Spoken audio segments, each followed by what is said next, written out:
Je considère que l'algorithme de YouTube est déjà largement surhumain. YouTube, c'est chaque jour, il y a un siècle de vidéos qui est mis en ligne, qui doit être vu. Ça, c'est un travail inhumain. Ces systèmes font du profilage psychologique de 2 milliards d'humains. Ils sont capables de construire une carte des préférences de différentes personnes dans une société, beaucoup mieux que ne le ferait même un sociologue. Vraiment, je pense que les algorithmes de recommandation sont eux-mêmes des risques existentiels. Ils amplifient les risques d'effondrement des démocraties, de guerres internationales, entre superpuissances, nucléaires potentiellement. Voilà, ça fait des risques qui, je pense, peuvent être qualifiés d'existentiels. On sait que Windows, quand vous ouvrez une session Windows, directement, paf, le système d'exploitation, avant que vous ayez fait quoi que ce soit, envoie des informations à gauche et à droite à des sites obscurs. Faut-il miser sur les intelligences artificielles éthiques en Europe au risque de se faire dépasser par les autres pays? Est-ce que la monopolisation de l'intelligence artificielle par quelques acteurs est vraiment un problème?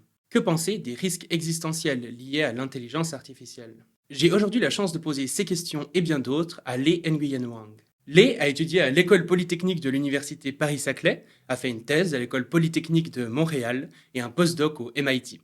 Il est cofondateur et président de l'association Tournesol, un projet de recherche participatif pour les algorithmes de recommandation démocratique, et cofondateur et PDG de l'entreprise Calicarpa, qui offre des formations et des consultations en sécurité des systèmes d'apprentissage automatique. Il travaille sur la recherche en sécurité de l'IA et est membre du comité d'éthique des données et de l'IA d'Orange. Il est également particulièrement actif en communication scientifique, puisqu'il est co-auteur de 6 livres et qu'il gère la chaîne YouTube Science for All, qui totalise 240 000 abonnés et plus de 19 millions de vues. Bienvenue dans cette conversation avec Lee Nguyen Wang.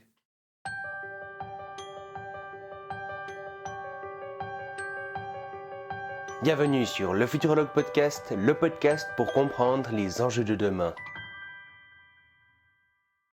Ok, génial. Bah écoute, bienvenue Lee dans le podcast. Ça me fait très plaisir de t'accueillir. Avec plaisir. J'aimerais commencer vraiment dans le vif du sujet pour que les gens puissent prendre conscience d'à quel point, en réalité, ce qu'on appelle les algorithmes de recommandation ou les intelligences artificielles de recommandation, donc les IA qui vont choisir ce qu'on va voir dans nos recommandations sur Facebook, sur YouTube, sur tous les réseaux sociaux, à quel point ces intelligences artificielles sont particulièrement puissantes et sont particulièrement influentes sur le monde, en fait. J'ai l'impression que c'est vraiment quelque chose qu'on a tendance à particulièrement négliger aujourd'hui.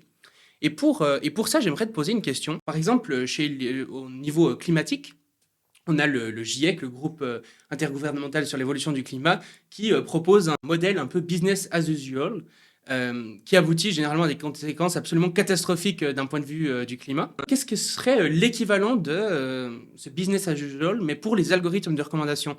À quoi est-ce que ça ressemblerait en fait un monde dans lequel rien n'est fait pour réguler l'économie de l'attention? Et peut-être pour rajouter quand même un peu de positif là-dedans, à quoi ressemblerait du coup un monde dans lequel on arriverait à faire en sorte que ces algorithmes de recommandation soient robustement bénéfiques? Peut-être que je vais commencer juste sur qu'est-ce que sont les algorithmes de recommandation et pourquoi est-ce qu'ils sont aussi influents. En fait, il faut se rendre compte qu'aujourd'hui, le numérique, pour la plupart de nos concitoyens, c'est le téléphone, en très grande partie. Bien sûr, il y a d'autres outils du numérique, mais il y a 7 fois plus de vues sur téléphone, sur YouTube, que sur un desktop ou même que sur une télévision. Et donc, vraiment, le médium à travers lequel on accède aujourd'hui à l'information numérisée, c'est-à-dire en gros pas mal le gros de l'information qu'on consomme, c'est vraiment à travers nos téléphones. Et sur le téléphone, vous avez peut-être remarqué, chacun d'entre vous, que effectuer une recherche, c'est un peu plus compliqué que juste de cliquer sur l'application d'un réseau social, de swiper et de scroller. Et donc ça, c'est le cas pour en tout cas la plupart de nos concitoyens. La plupart du temps, lorsque les gens utilisent le numérique, le web, l'information, aujourd'hui, ils vont utiliser le clic, le swipe et le scroll. Et quand on clique, on swipe et qu'on scroll, généralement, ça va être un algorithme de recommandation qui va nous répondre, qui va choisir le contenu qui va nous être affiché, voire directement joué, après le swipe, le scroll ou le clic. Et donc, c'est pour ça que ces algorithmes sont extrêmement influents. C'est vraiment le mode d'utilisation par défaut du web aujourd'hui. Quand les gens disaient que ChatGPT allait remplacer Google Search, en fait, ils sont plus à jour parce que ça fait depuis 2016 qu'il y a plus de vues sur YouTube que de recherches sur Google.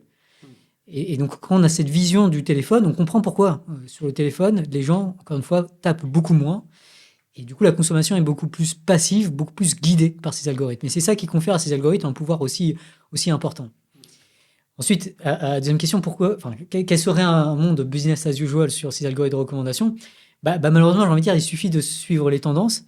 C'est exactement ce que fait le GIEC, hein, c'est-à-dire qu'on regarde comment évoluent les courbes et on les prolonge. Malheureusement, quand on prolonge les courbes aujourd'hui sur des choses comme la santé mentale, des choses comme la santé des démocraties, la qualité du journalisme, la fiabilité, la compétition, on va dire, entre le journalisme, on se rend compte que ce sont des courbes qui sont extrêmement préoccupantes. Le journalisme de qualité d'investigation est menacé. Les démocraties sont sur le déclin, selon plusieurs études indépendantes de différents chercheurs en géopolitique. Les autocraties sont en montée. Les tensions géopolitiques, les guerres, en tout cas les appels à la guerre et malheureusement également les guerres effectives sont également en croissance depuis quelques années. Et la santé mentale est dans une situation de plus en plus préoccupante. Donc j'ai envie de dire que le business as usual est très préoccupant si on prolonge ces courbes. Je signale au passage le fait que ces courbes on prédate le Covid. Le Covid a aggravé beaucoup de ces courbes. Bien sûr, le problème n'est pas monocausal, hein, ce n'est pas juste les algorithmes de recommandation, loin de là. Mais il y a un phénomène qu'on remonte vraiment autour des années 2012, 2013, 2014, donc un peu au lendemain des printemps arabes, qui est vraiment lié à tous ces aspects préoccupants. Et en cela, aujourd'hui, je considère que ces algorithmes de recommandation représentent une menace pour nos sociétés qui, à mon sens, est plus grande encore que le changement climatique. Ça peut paraître très osé de dire ça, mais c'est vraiment en termes de temporalité de ces courbes. Voilà, la guerre, c'est quelque chose qui tue énormément. Enfin, pas faire un dessin, mais les menaces de guerre sont vraiment horribles. Les problèmes d'autocratie avec des violations des droits humains sont horribles pour les populations victimes, qui représentent une grosse partie de la population mondiale. Et donc, en cela, le business as usual me semble vraiment terrible, enfin, vraiment irresponsable. Donc maintenant, à quoi pourrait ressembler un monde où on arrête le business as usual, où on prend vraiment des mesures? Là encore, c'est un peu comme pour le climat, j'ai envie de dire. Ce qui est bien, c'est qu'il y a une transition qui est déjà enclenchée, qui est très insatisfaisante, très insuffisante, comme pour le climat, hein. Mais il y a déjà des initiatives qui sont enclenchées. Il y a différents projets que je mène à titre individuel, donc ça a la taille que ça. Mais à l'échelle européenne, par exemple, il y a de nombreuses régulations qui sont passées. Donc le règlement pour la protection des données personnelles, qui prédate peut-être un peu les réseaux sociaux, mais qui est là. Il y a le AI Act, le DSA, le DMA, je ne rentre pas dans tous les détails, mais il y a plusieurs législations à l'échelle européenne qui ont ensuite des répercussions sur d'autres pays. Donc, on parle parfois de l'effet Bruxelles, cette contamination de la loi. On le voit beaucoup en Suisse, pour le coup, où la Suisse a tendance à vraiment copier pas mal ce qui se fait à l'Union européenne, mais également à l'étranger, aux États-Unis, au Royaume-Uni ou même en Chine, où beaucoup de ces lois percolent. Et donc, ce qu'on peut espérer, c'est que si ce mouvement continue et surtout s'amplifie, parce que, encore une fois, c'est aujourd'hui très insuffisant, ce qu'on peut espérer, c'est vraiment l'exemple que nous donne Taïwan. Taïwan, c'est vraiment un peu la lumière au bout du tunnel. C'est un peu le tournesol qui sait là où se tourner. Puisqu'en 2014, c'est un peu un hasard du calendrier, mais voilà, il se trouve que alors que les IA de recommandation sont devenues de plus en plus dangereuses dans le reste du monde, Taïwan a connu un mouvement étudiant, initialement en tout cas étudiant, avec beaucoup de ce qu'on appelle des activistes, c'est-à-dire des activistes qui sont aussi, des militants qui sont aussi hackers dans l'âme, et qui a exigé vraiment une démocratie numérique. Et donc, pour moi, l'utopie que je vais vous vendre, qui n'est plus vraiment une utopie, en tout cas, qui a été concrétisée en partie à Taïwan, c'est le présage d'une démocratie du numérique, c'est-à-dire d'un numérique dans lequel le fonctionnement des outils clés qui gouvernent le flux de l'information soit gouverné par les citoyens de manière démocratique. Génial. Oui, je pense que ça permet vraiment de comprendre à quel point ces intelligences artificielles peuvent être influentes, avec d'un côté des choses absolument atroces comme le fait que les démocraties diminuent partout dans le monde, et de l'autre côté, elles pourraient aider à mettre la lumière finalement sur des sujets particulièrement importants qui nécessitent une coopération mondiale et si elles étaient vraiment robustement bénéfiques, elles pourraient être particulièrement bénéfiques. C'est aussi Oui. ça, je pense, qui rend la chose particulièrement importante et particulièrement urgente, c'est que c'est pas juste un risque qu'il s'agit d'enlever, c'est un potentiel bénéfique qui est absolument massif si c'est bien fait aussi, quoi. Oui, alors tout à fait. Donc c'est un excellent point qui permet de parler de la différence entre ce qu'on appelle parfois les fake news et les mute news. Donc il y en a un des deux dont vous avez sans doute entendu parler, savoir les fake news. Donc le problème des fausses informations, c'est quelque chose qui prend énormément de l'attention aujourd'hui dans le paysage médiatique, dans le paysage juridique et dans le paysage scientifique également. Euh, bon, c'est un problème, mais il y a un autre problème qui me semble un peu encore plus profond, c'est le fait qu'il y ait cette opportunité de rajouter beaucoup plus de paix dans le monde, de beaucoup plus protéger les sociétés, d'anticiper les nombreux risques civilisationnels pour le siècle à venir, y compris le changement climatique. Et malheureusement, cette opportunité de mettre en avant ces sujets pour qu'ils soient combattus de manière adéquate, elle n'est pas du tout saisie aujourd'hui, elle n'est pas du tout investiguée, elle a très peu d'attention, encore une fois, à l'échelle médiatique, à l'échelle juridique et à l'échelle scientifique. Et je pense qu'il est vraiment urgent de donner beaucoup plus d'attention à cela, quoi. Aujourd'hui, tout militant, pour quelle que soit sa cause, on se rend compte que l'une des principales choses dont il a besoin, c'est de l'attention. On parle beaucoup de sensibilisation pour toutes sortes de mouvements militants. On voit par exemple des militants écologistes qui versent du jus de tomate sur des peintures.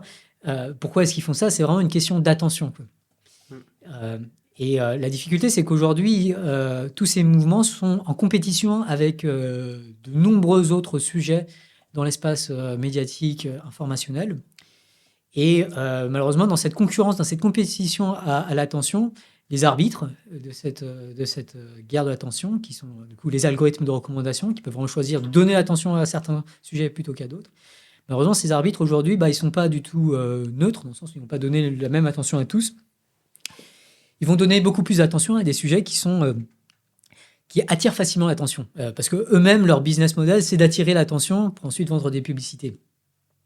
Et donc, dans le business as usual, si on le laisse faire, ces algorithmes vont naturellement mettre en avant beaucoup plus des sujets qui vont être typiquement beaucoup plus clivants, qui vont susciter des émotions très fortes.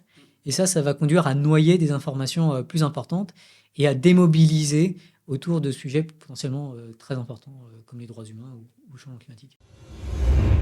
Je me permets de couper votre écoute quelques secondes pour vous informer que cet épisode a été enregistré en studio professionnel. Cela permet une qualité audio largement supérieure et un rendu vidéo magnifique qui augmente radicalement le potentiel du podcast. Malheureusement, ce genre d'enregistrement coûte cher. J'ai dû dépenser plus de 150 € de mon argent personnel pour ce seul épisode. Si vous pensez que mon travail en vaut la peine et que vous en avez les moyens, je vous serai particulièrement reconnaissant de faire un don sur l'une des plateformes de financement participatif disponibles en description. Cela me permettra d'améliorer la qualité des épisodes ainsi que leur visibilité, permettant à toujours plus de monde de prendre conscience des risques massifs que l'intelligence artificielle fait peser sur nos sociétés. Merci d'avance de votre soutien.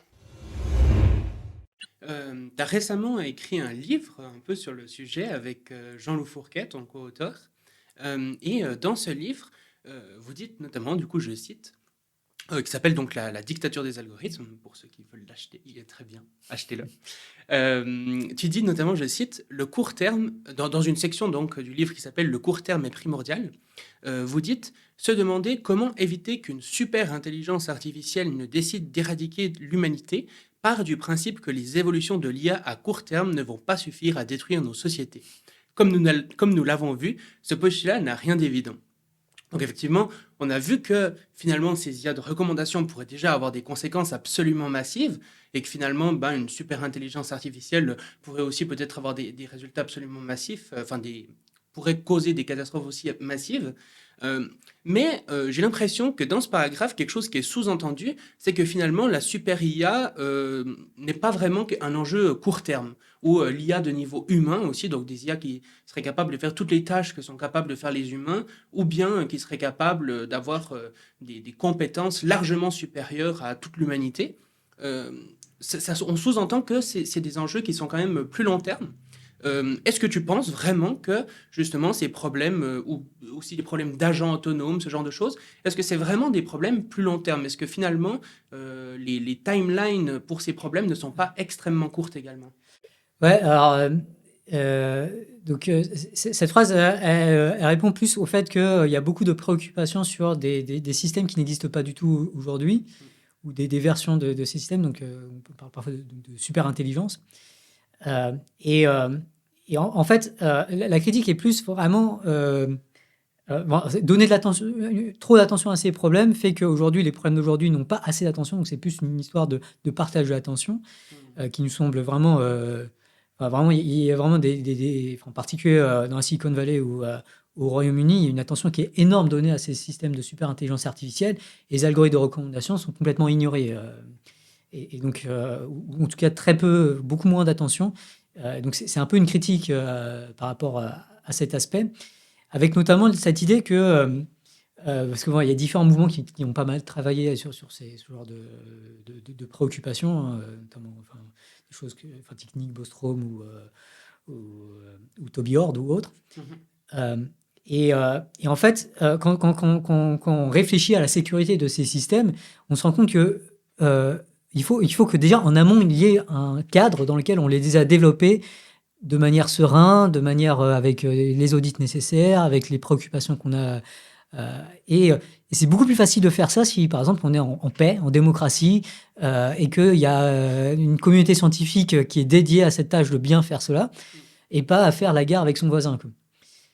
Donc, ce qu'on dit vraiment, c'est plus que... même si on se préoccupe de ces aspects plus lointains, en fait, le chemin qui va nous conduire au futur est extrêmement important. Il faut dès aujourd'hui s'embarquer dans une habitude de contrôler ces systèmes, de vérifier qu'ils ne font pas de tort, et que du coup, il y a tout un intérêt, même pour les long-termistes, à s'attarder beaucoup plus qu'ils ne le font aujourd'hui sur le court terme. Ouais, tout à fait.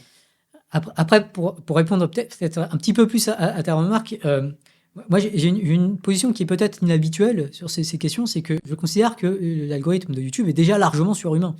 L'algorithme de TikTok et tout ça, ce sont des systèmes qui sont capables d'analyser un nombre monumental de contenus. YouTube, c'est chaque jour, il y a un siècle de vidéos qui est mise en ligne, qui doit être vue. Ça, c'est un travail inhumain, littéralement inhumain. C'est-à-dire voir un siècle de vidéos en un jour, c'est pas facile pour un humain. Moi, j'arrive à regarder en x2, j'arrive pas à regarder en x1 million.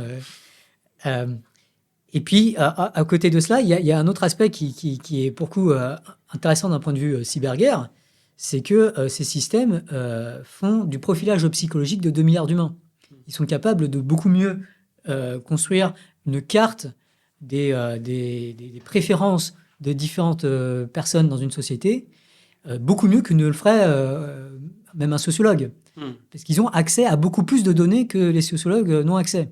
Et c'est ça qui les rend vraiment très puissants, sophistiqués et capables, avec beaucoup de capacités. Et donc, en tout cas, un dernier point peut-être à souligner, c'est que le cadre qui est souvent étudié pour étudier les super-intelligences, c'est ce qu'on appelle le cadre de l'apprentissage par renforcement. Et donc l'apprentissage par renforcement, c'est quoi ? C'est vraiment inspiré de l'humain. L'idée, c'est juste qu'on a un système qui fait des observations et est capable de dire ça c'est bien, ça c'est pas bien, ou ça a l'air bien, ou ça a l'air pas bien. Et il fait des interventions en fonction de ça. L'algorithme de YouTube, les algorithmes de recommandation, rentrent parfaitement dans ce système. Donc, si vous avez une théorie de la sécurisation des IA super intelligentes, ça serait bien qu'elle fonctionne au moins pour le cas des algorithmes de recommandation, qui sont vraiment des agents en tant que tels, dans le sens où ce sont des entités qui observent, qui agissent, et en plus elles interagissent avec des milliards d'humains en temps réel, des milliards de fois par jour. C'est pour ça que globalement, je suis un peu. Ce que je pense qu'on veut vraiment dire à travers cette phrase. Bon, alors, techniquement, cette phrase, je crois que c'est Jean-Loup qui a écrit. Donc, bien sûr, je suis repassé dessus et tout ça, et je suis tout à fait d'accord avec elle. Hein. Mais le génie stylistique vient de Jean-Loup, c'est ce que je veux dire. Voilà, ce qu'on veut vraiment dire à travers cette phrase, c'est vraiment il faut prêter beaucoup plus attention qu'on ne le fait aujourd'hui à ces problèmes court-termistes, même du passé, j'ai envie de dire. On aurait dû s'y attaquer il y a 10 ans, des algorithmes de recommandation. Oui, tout à fait. Et quel est, tu dirais que c'est plus ou moins combien de temps, quelle est ta probabilité sur le fait qu'on puisse atteindre une intelligence artificielle qui serait une sorte d'agent autonome qui pourrait vraiment agir sur le monde beaucoup plus que c'est le cas aujourd'hui, qui pourrait être ce qu'on appelle du coup habituellement une IA de niveau humain, même si toi tu n'utilises pas particulièrement ce terme? En fait, vu ce que j'ai dit, c'est peut-être difficile pour moi de répondre parce que je considère que YouTube est déjà de niveau surhumain, très largement surhumain, avec beaucoup plus de capacité d'influence. Mais sur certains points précis, c'est pas une intelligence artificielle qui peut agir sur qui peut effectuer énormément de tâches différentes. C'est quand même quelque chose de relativement spécialisé. Alors, je pense qu'il ne faut pas sous-estimer à quel point c'est déjà très général ce que fait l'algorithme de YouTube. Alors déjà, le mot IA général, c'est l'apprentissage par renforcement, ce que fait YouTube. Donc, il n'y a pas de distinction mathématique sur la généralité de ses capacités. Ce qui va compter, c'est beaucoup plus son objectif, la sophistication des systèmes qu'il y a derrière et surtout son pouvoir d'influence en pratique sur le monde. Donc, ça veut pas dire que l'IA de YouTube est déjà assez générale. Et pour se rendre compte à quel point vraiment c'est un système déjà très, très général, c'est que vraiment tout ce qui est de l'état de l'art aujourd'hui de l'apprentissage machine est implémenté dans YouTube.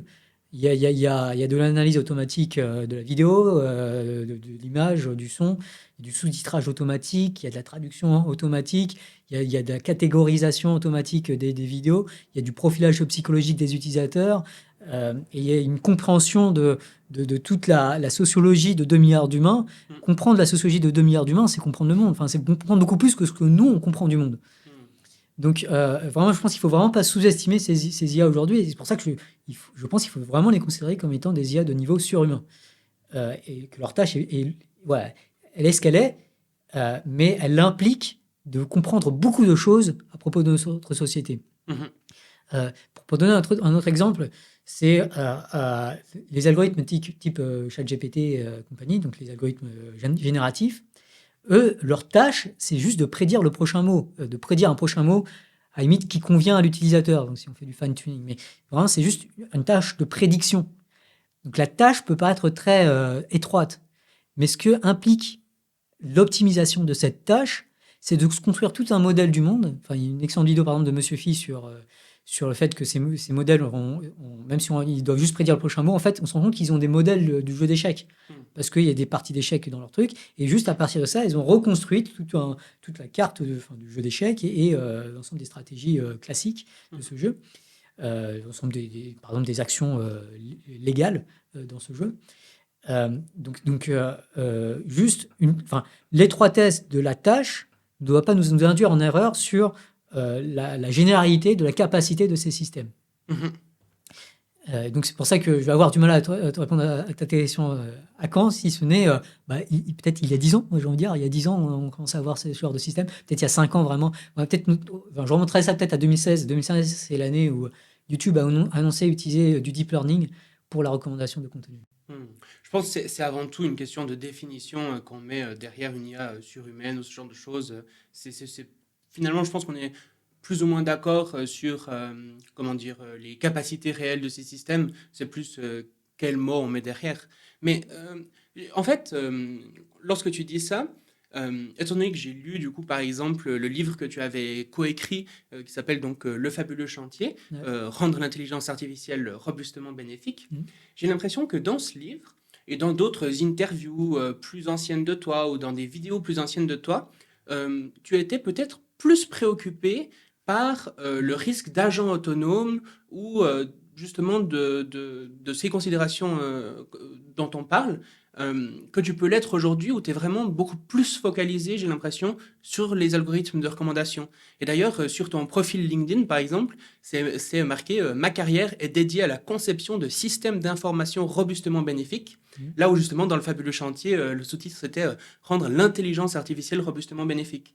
Est-ce que ton point de vue a un peu évolué là-dessus au cours des dernières années? Alors, le point de vue, forcément, dévie toujours un petit peu, mais en fait, ce qui a beaucoup changé, c'est plus sa stratégie de communication. D'accord.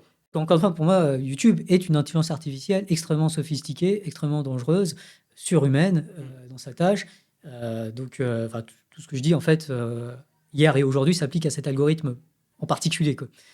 Là où ça a un peu changé, c'est que en termes de communication, je pense que c'est beaucoup plus efficace de parler de choses concrètes pour amener les gens à s'emparer du problème. Et non seulement efficace, mais également pédagogique. C'est-à-dire que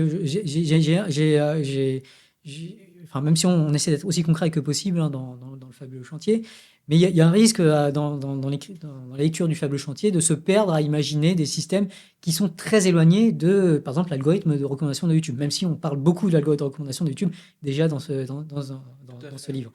Au moins dans le livre plus récent du coup, avec Jean-Loup, La dictature des algorithmes, là on a vraiment fait le choix de parler directement beaucoup plus de cet algorithme comme étant de l'agent dangereux. Bon, on le nomme pas agent, on le nomme pas intelligence artificielle. Enfin, si on parle d'intelligence artificielle, on ne dit pas forcément qu'il est de niveau surhumain et tout ça. Mais moi, ce qui compte avant tout pour moi, c'est de sécuriser ces systèmes, de faire en sorte que ces systèmes deviennent démocratiques. Et tous les progrès qui seront faits pour l'algorithme de YouTube, en fait, c'est des progrès qui seront faits pour tous les systèmes. Parce que le problème de l'alignement est assez général. Le problème de l'alignement, c'est faire en sorte que ces systèmes soient conscients de ce que les humains dans leur ensemble voudraient vraiment pour la société, surtout ce qu'ils voudraient du comportement de ces systèmes. Et donc, si on arrive à résoudre ça pour l'algorithme de recommandation, on pourra ensuite le résoudre plus facilement pour d'autres tâches. Et en fait, il y a beaucoup de liens très étroits entre tout ça. Bref, tout ça pour dire qu'il y a pour moi une stratégie à avoir de communication, à se concentrer sur des choses très concrètes pour amener vraiment des moyens très concrets et des solutions très concrètes pour adresser un problème plus général qui est la robustesse des systèmes d'information. Et finalement, le fait de faire ça, ça permet de rendre la chose peut-être plus tangible et moins... c'est vrai que souvent, il y a des accusations un peu d'être fantaisiste ou dans la science-fiction pour certains scénarios, tandis que là, ça permet vraiment de mettre l'accent sur quelque chose qui existe déjà, qui a déjà une influence absolument massive, quoi. Ouais, il y a un autre truc, c'est que dans la stratégie, c'est une question de stratégie de communication, mais pas que, mais pas mal. C'est je vise beaucoup plus le consensus qu'avant. Donc j'ai beaucoup plus une politique d'essayer de parler de choses qui sont consensuelles ou des choses qui ont de bonnes chances de devenir assez rapidement consensuelles auprès des gens qui commencent à s'informer sur le sujet. Et en particulier, l'intérêt du consensus, il y en a plusieurs, mais un des intérêts, c'est que si on arrive à identifier un consensus, notamment si le consensus est radical, par exemple, il faut réguler les algorithmes de recommandation, qui est aujourd'hui une position... j'ai parlé beaucoup des progrès législatifs, mais aujourd'hui, les algorithmes de recommandation sont encore un peu à côté de la régulation. Ils échappent un peu à tout, ils passent un peu au travers de tous les maillons du RGPD, de la section 230, enfin bref, c'est vraiment, ils se faufilent partout, donc c'est ce qui les rend d'autant plus dangereux.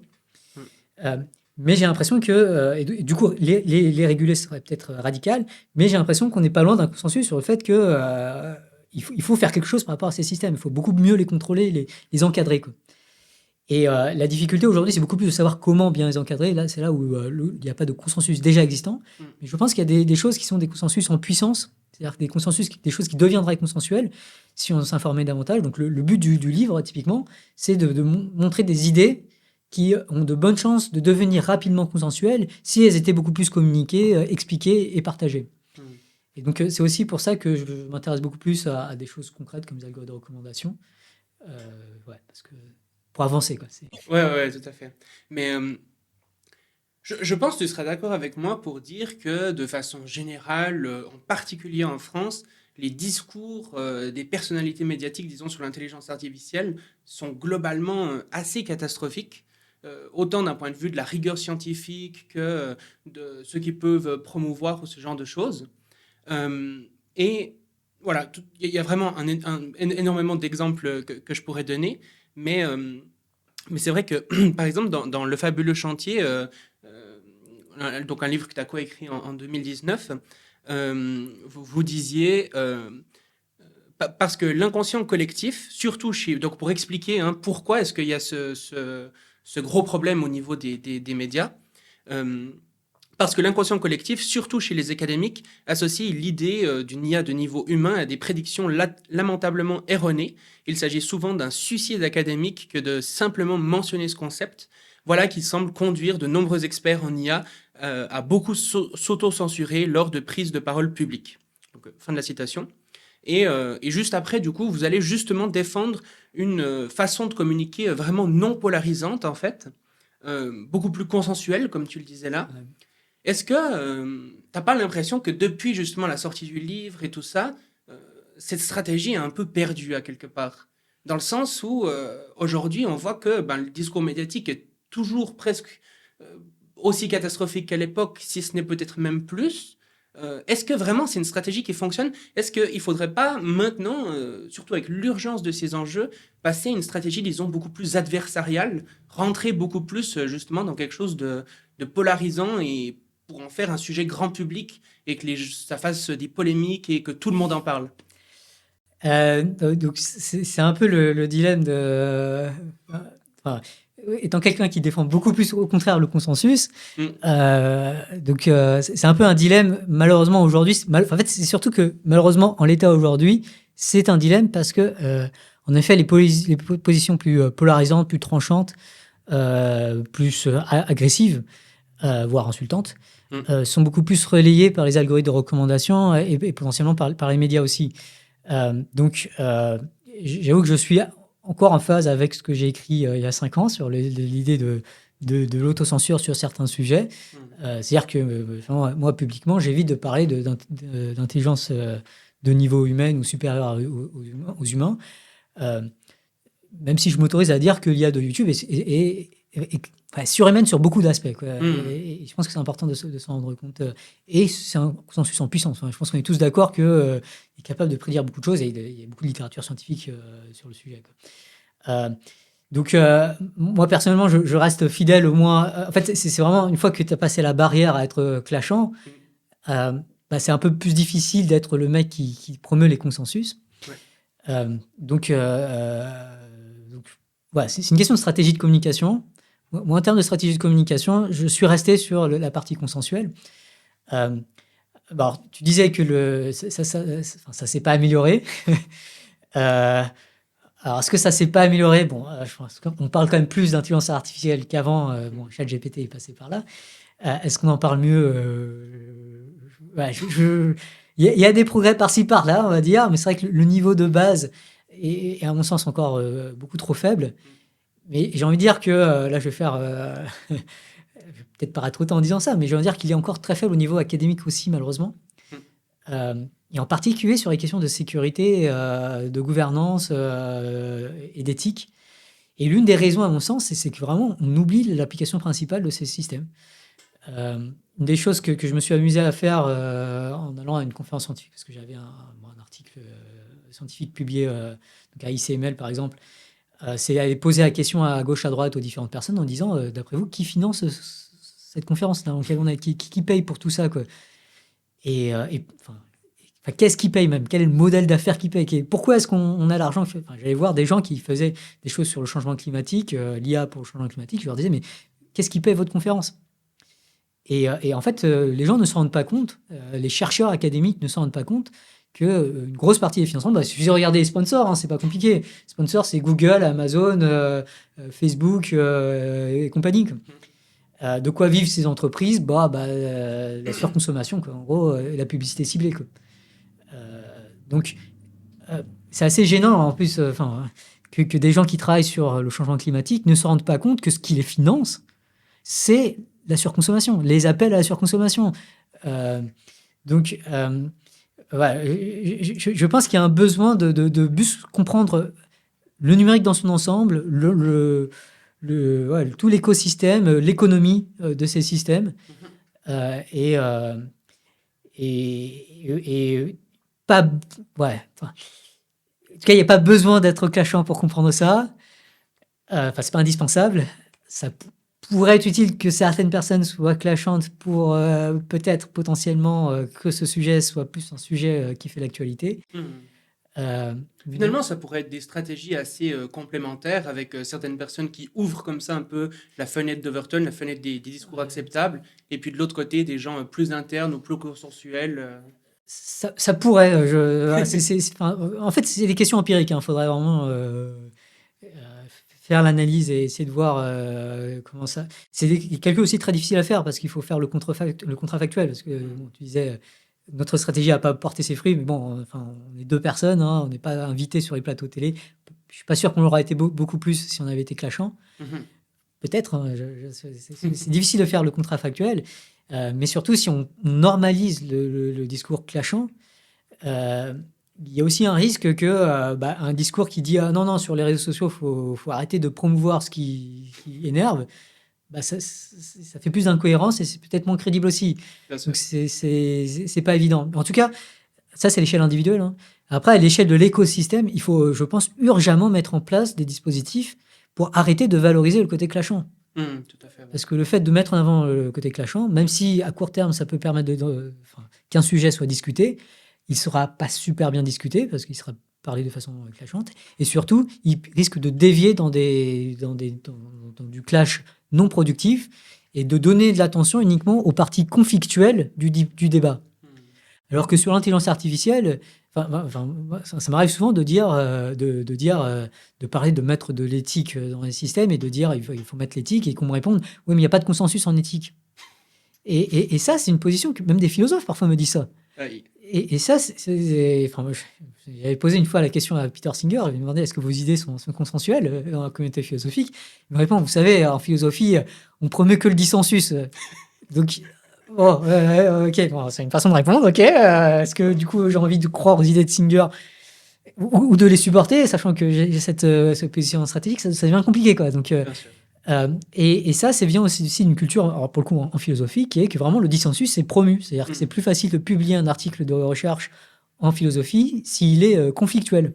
Donc, on va dire qu'un reviewer de philosophie, c'est comme un algorithme de Twitter, mais il y a une certaine analogie, en tout cas, sur certains points.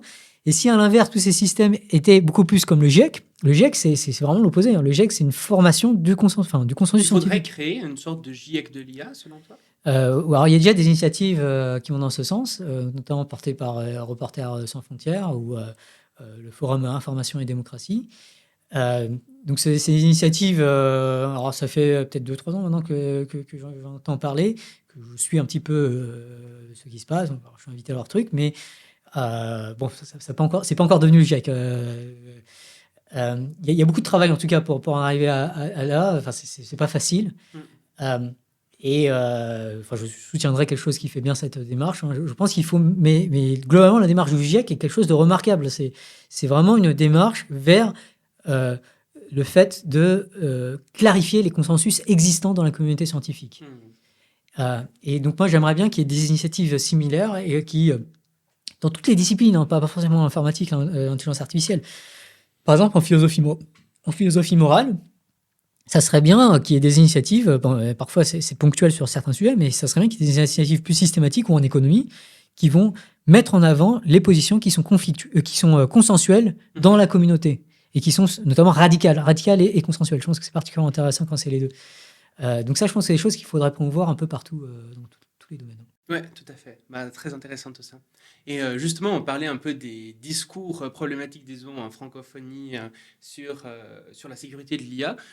Une chose qu'on entend particulièrement, et je ne sais pas à quel point toi tu es d'accord avec ça, c'est la position qui consiste à dire que finalement, si on impose trop d'éthique dans l'intelligence artificielle, d'un point de vue français ou européen, on risque vraiment de se faire complètement dépasser, surpasser par les États-Unis, par la Chine. On entend des déclarations absolument tonitruantes de la France sera le Zimbabwe de 2068 ou des trucs comme ça pour dire que vraiment il faut limiter l'éthique pour vraiment pouvoir être compétitif. Aussi Bruno Le Maire qui avait fait un discours ils ont mis en place un groupe d'experts en France sur l'intelligence artificielle. À l'ouverture de ce groupe d'experts, il a vraiment déclaré que la France était passée à côté de la révolution numérique, qu'il fallait vraiment pas faire la même chose avec l'intelligence artificielle, qu'il fallait investir massivement là-dedans. Et c'est vraiment un discours qui a une grande portée médiatique. Dans le fabuleux chantier, donc le livre que vous avez écrit en 2019, vous prenez quand même ça assez au sérieux. Notamment, vous dites tout pays qui imposerait une législation particulièrement incompatible avec le progrès des IA pénaliserait fortement ses propres IA, qui risqueraient alors d'être largement surpassées par des IA de pays concurrents. Malheureusement, ces autres IA auraient alors de bonnes chances de ne pas être sujettes aux mesures de sécurité qu'il aurait pourtant été souhaitable d'imposer. Qu'est-ce que tu penses de tout ça? Alors c'est un gros sujet, clairement très important. Aujourd'hui, de façon concrète, l'intelligence artificielle qui est produite est potentiellement dangereuse pour les entreprises qui l'achètent. Alors, un premier point déjà à faire, c'est que la plupart des entreprises, parce quand on parle d'IA, on a l'impression de se concentrer uniquement sur 3 entreprises dans le monde. Bon, ces 3 entreprises, ok, elles sont en concurrence et tout ça, mais en fait, la plupart des entreprises, et en particulier le tissu économique suisse ou français, ce sont avant tout des entreprises qui sont clientes de ces systèmes, qui ne produisent pas elles-mêmes, et surtout qui les intègrent dans leur système sans avoir les garanties de sécurité, alors je ne parle même pas d'éthique, mais juste de sécurité suffisante. C'est-à-dire qu'on a régulièrement des scandales, enfin, on a des histoires par exemple de Air Canada, avec un chatbot qui promet le remboursement d'un billet alors que l'entreprise ne voulait pas payer. On a aussi les problèmes de Samsung, avec des données qui ont été futées parce que des ingénieurs ont partagé des secrets industriels avec ChatGPT. Il y a toutes sortes de problèmes aujourd'hui de cybersécurité. Le cybercrime aujourd'hui, c'est l'une des plus grandes puissances mondiales. On estime donc c'est World Economic Forum qui avait publié un rapport qui estimait à 11 000 milliards de dollars les dégâts engendrés par le cybercrime en 2023. 11 000 milliards de dollars, c'est énorme. J'avais compté, les GAFAM, c'est 1,5 milliard, 1,5 milliards de dollars. Donc 11 000 milliards de dollars, c'est en gros, c'est presque 7-8 fois les GAFAM. Cybercrime. L'ensemble des grandes sociétés technologiques américaines combinées représente aussi peu par rapport au cybercrime. C'est un 7e, un 8e du cybercrime. Et le cybercrime grandit de façon exponentielle. Là, pour le coup, ça, c'est l'une des courbes qui me terrifie le plus. Vraiment, une courbe exponentielle ne peut pas durer éternellement. Mais tant qu'elle continue à grandir, il y a vraiment de quoi avoir très peur. C'est quoi qui te fait peur particulièrement dans le cybercrime? C'est quoi les impacts concrets que ça pourrait avoir dans nos vies si ça continue comme ça? Les pires scénarios, ça serait genre paralysie du système bancaire, hack massif des voitures aujourd'hui qui ont beaucoup de systèmes pour être conduites à distance. Donc là, en termes de terrorisme, là, c'est vraiment catastrophique. Les centrales nucléaires, j'ai pas envie de faire des scénarios catastrophiques. Que tu dirais assez probables. Donc c'est comparable à l'utilisation d'une arme nucléaire. Oui. Dans le sens où, disons que aujourd'hui, il y a vraiment, alors, en ce moment, il y a vraiment des piratages, des histoires horribles. Par exemple, il y a l'histoire récemment de XZ, qui est une librairie au cœur vraiment des systèmes de Linux, donc vraiment au cœur de tous les serveurs qui sont utilisés, de beaucoup de serveurs qui sont utilisés. Et en gros, il y a un contributeur chinois qui a essayé d'implanter une backdoor qui aurait pu lui permettre d'avoir accès à de nombreuses machines qui utilisent ce genre de système. Il y a sinon, il y a l'histoire de Microsoft, dont j'aurais dû parler avant, mais Microsoft, ils se sont fait pirater l'été dernier, donc en été 2023, et ils ont annoncé en septembre que c'était un hack important, en effet, avec lequel les attaquants, ils ont leaké, ont fait fuiter des documents du gouvernement, des emails du gouvernement américain, mais ce qui révélait déjà Microsoft, c'est que en fait, potentiellement, ils avaient accès à beaucoup plus que ça encore. Il y a un rapport qui est tombé en mars 2024 du CISA. Donc le CISA, c'est Cyber Security and Infrastructure Security Agency. Donc c'est vraiment l'agence de cybersécurité aux États-Unis qui est incendiaire. Enfin, c'est un rapport qui disait, mais vraiment, Microsoft, c'est catastrophique si on fait. Aujourd'hui, toutes les entreprises, enfin, presque toutes les entreprises aujourd'hui utilisent Microsoft, ont des serveurs Azure, aujourd'hui il faut appeler Entra ça apparemment. Mais voilà, il y a beaucoup de choses qui sont dépendantes de Microsoft. On sait que Windows, quand vous ouvrez une session Windows, directement, paf, le système d'exploitation, avant que vous ayez fait quoi que ce soit, envoie des informations à gauche et à droite à des sites obscurs.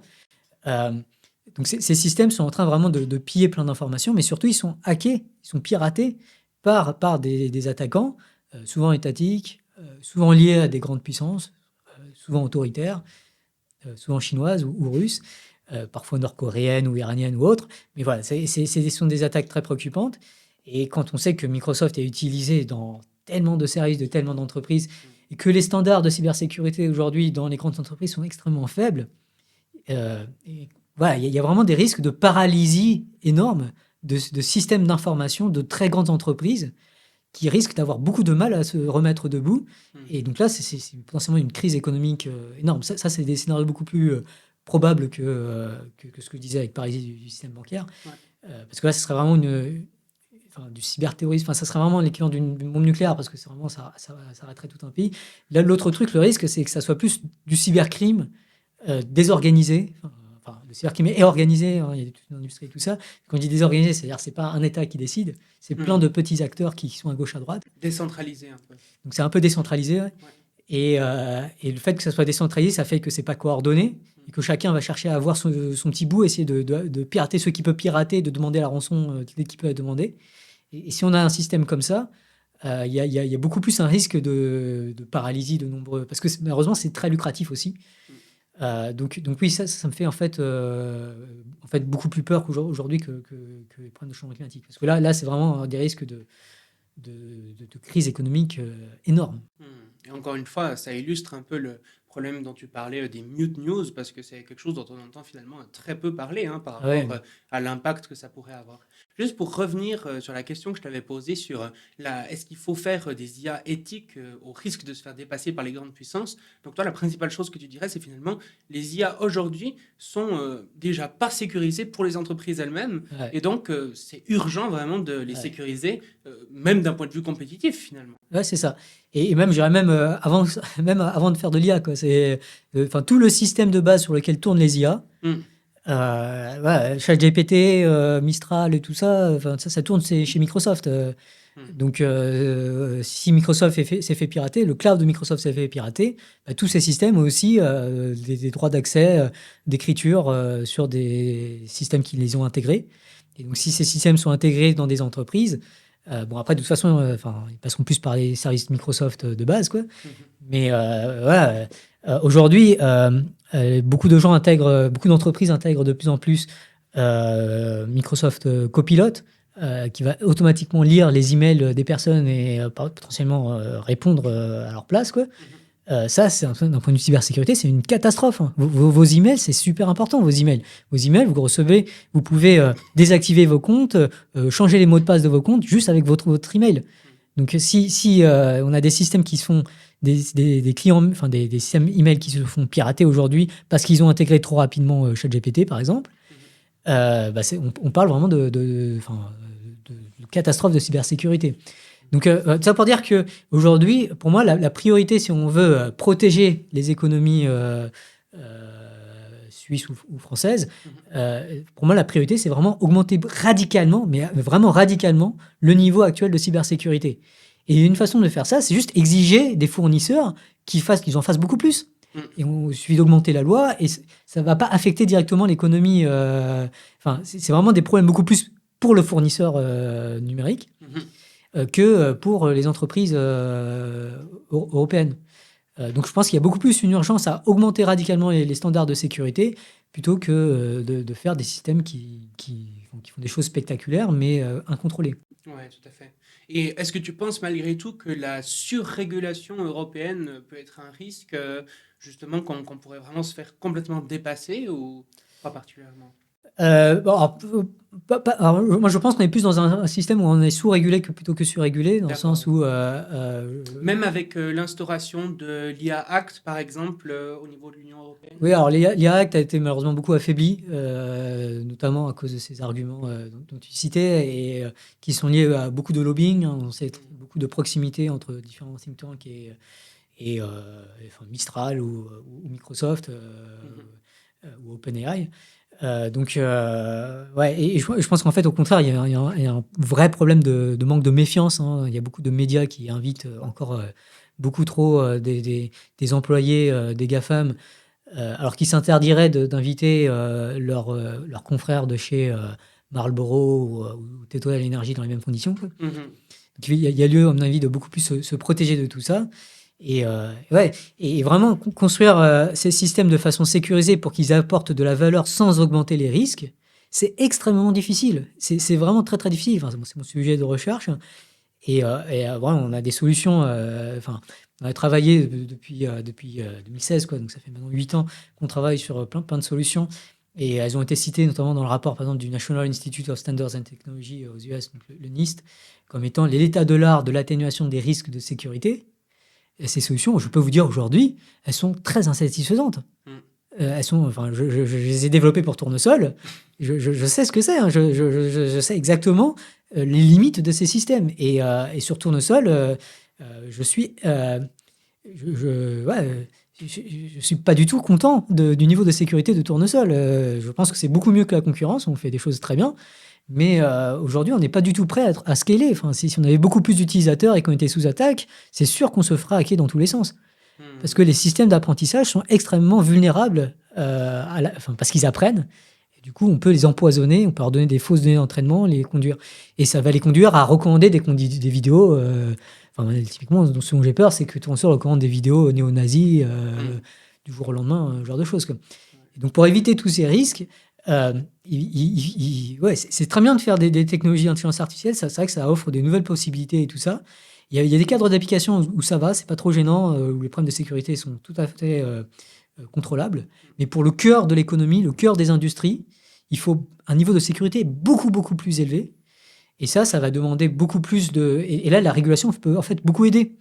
Elle peut aider à transformer ces outils en des choses shiny, spectaculaires, des jouets qui sont sympas à regarder, mais qui sont difficiles à intégrer en entreprise.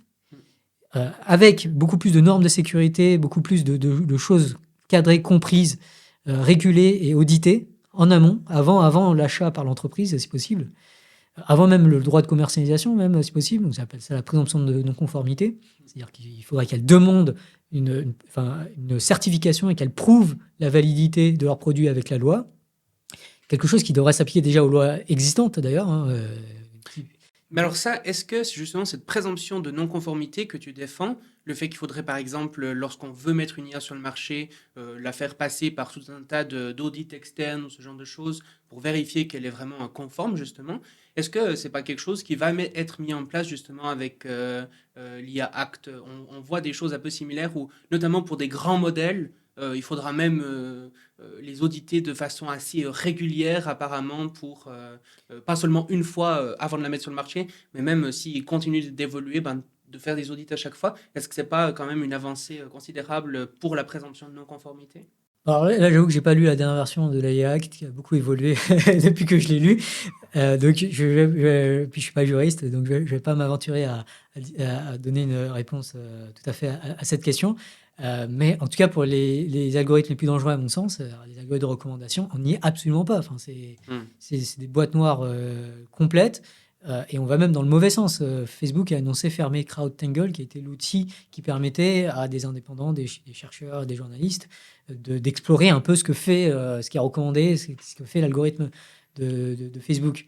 Donc là, on est dans une même trajectoire négative par rapport à ça. Les IA actuelles ne passeraient pas à la présomption de non-conformité, quoi. Clairement pas. Enfin, Hmm. clairement pas. Notamment le RGPD, par exemple, le règlement sur la protection des données personnelles.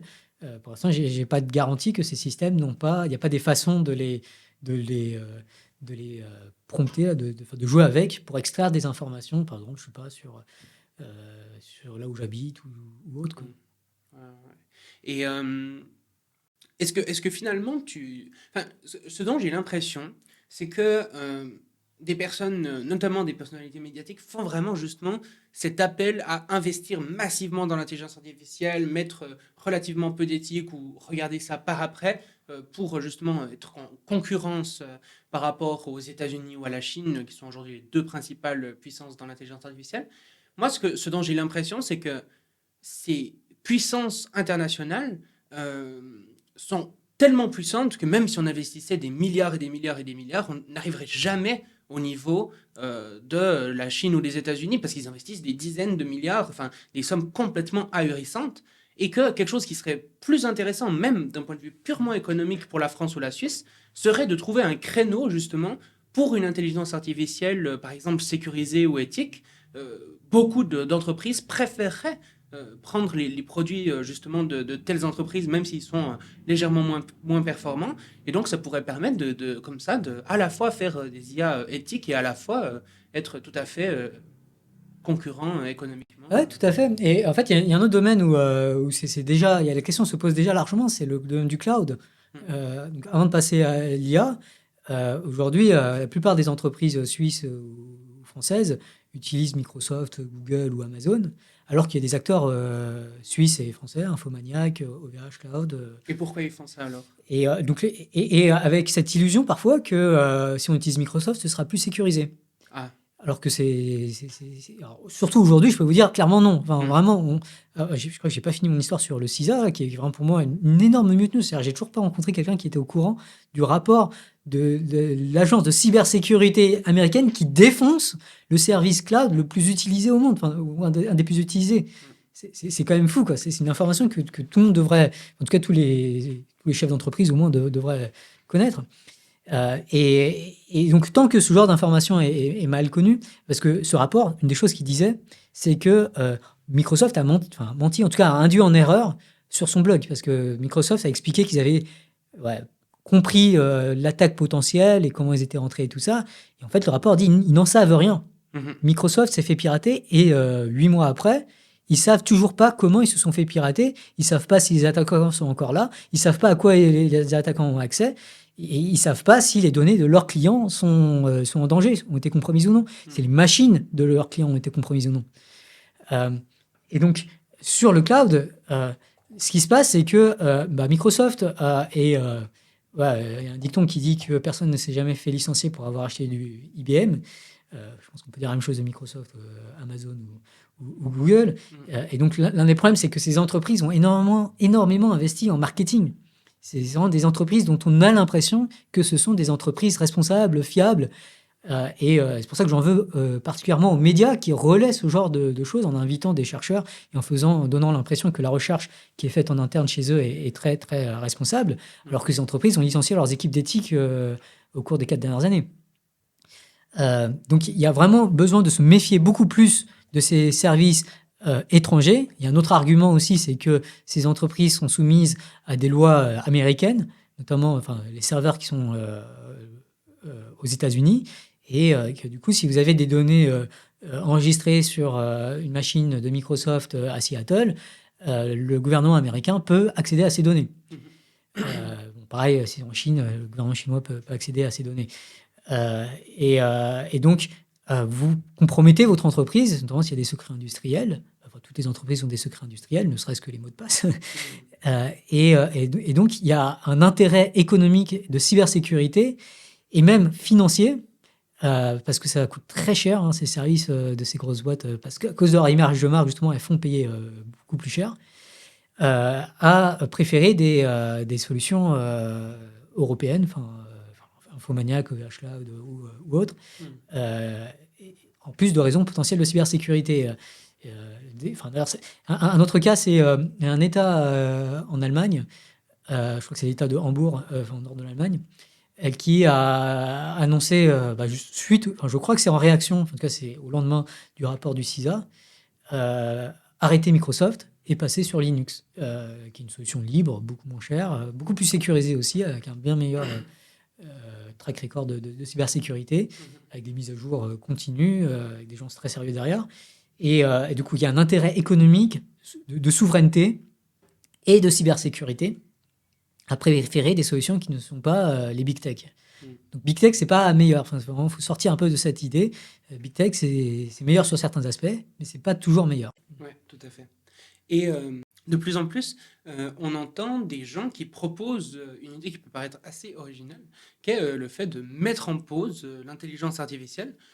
Pas toute l'intelligence artificielle, généralement, c'est les modèles les plus puissants que GPT-4, par exemple, le modèle actuellement derrière la dernière version de ChatGPT. Qu'est-ce que tu penses de ça? On a vu notamment, il y avait une lettre ouverte qui est apparue là-dessus, avec des grands noms vraiment de l'informatique de façon Ah, c'est bon, générale. t'es pas obligé de parler de moi comme ça. Quand Parce que- même, parce quand que j'ai même, signé. franchement. Donc voilà, qu'est-ce que tu penses de ça? Est-ce que toi, par exemple, tu as signé cette lettre? Ouais, j'ai signé. Ouais. D'accord, ouais. Donc tu penses que justement le fait de mettre en pause ce genre de système particulièrement avancé, c'est quelque chose qui pourrait être intéressant? Oui, oui, alors c'est toujours compliqué, il faut le diable est dans les détails, mais oui, oui, je pense qu'il y a aujourd'hui ça va trop vite.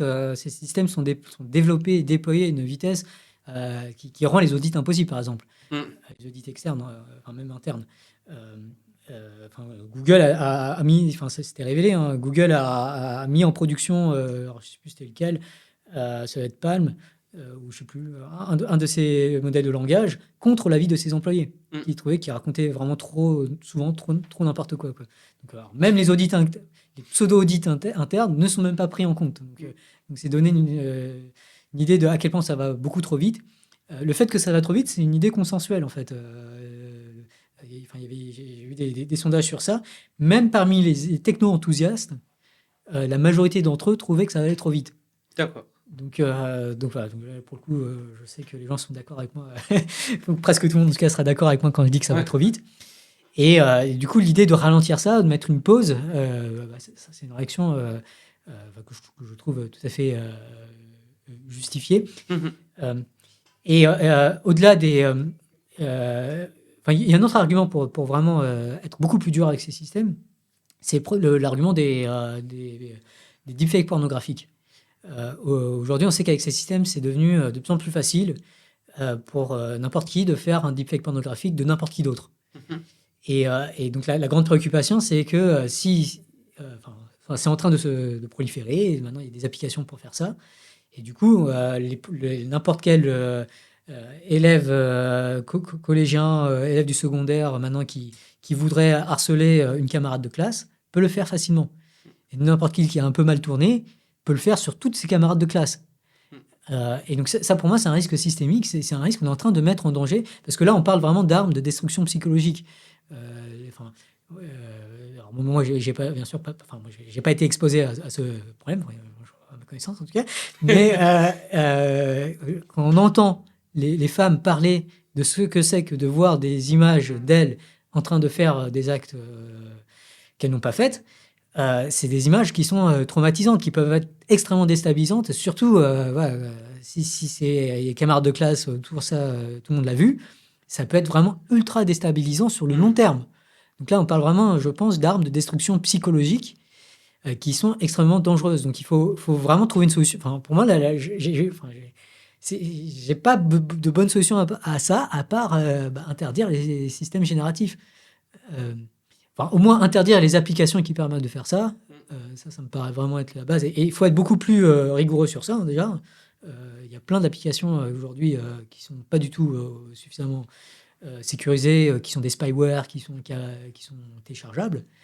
Euh, et voilà. Et ces applications, ça serait bien de bien plus leur limiter. Mais bon, on sait que tout ça, ça va se retrouver facilement dans le dark web. Il y aura toujours des façons assez faciles de récupérer ce genre de choses.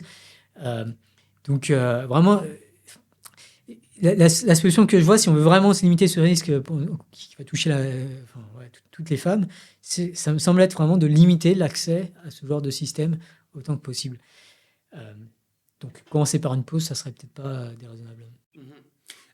Aujourd'hui, une des principales entreprises d'intelligence artificielle, c'est OpenAI. c'est également elle qui a lancé un petit peu quand même, ou en tout cas qui a très fortement contribué à la course, à l'armement de l'intelligence artificielle qu'on voit actuellement.